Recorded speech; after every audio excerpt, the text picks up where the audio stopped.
אנחנו יוצאים בשעה 2, בצהריים יוצאים לכיוון בית שמש, עלינו לכיוון של גוש עציון, נפל לנו הרצועה של הטיימינג, הגענו לפה למוסך הזה, שמוסך כפר עציון. יש פה יהודי יקר, קוראים לו אילן, היום יום צום 10 בטבת.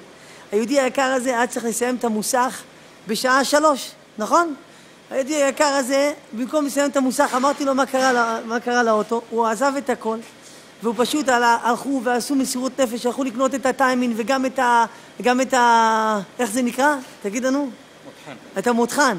והוא עשה עבודה, ממש עבודת קודש. הוא יראה שאנחנו עושים לכבוד החיילים, 70 חיילים, יש לנו פה אוכל, מוכנים וזה הכל. אני בא להגיד לו, תשמע יהודי יקר, מה, אני צריך לשלם לך? הוא אמר לי, לא צריך, לכבוד השם יתברך, הוא עושה את זה לכבוד השם, ובעזרת השם הקדוש ברוך הוא ישפיע עליך שפע רב עד בלי די. כמו של יוסף הצדיק שלא יכל לספור, כי היה כל כך הרבה. ואתם וגם אתה יהודי יקר, השם מברך אתכם. בכל מכל כל, לכבוד עם ישראל שאנחנו גם עושים, והקדוש ברוך הוא מחזיר לנו אותו דבר.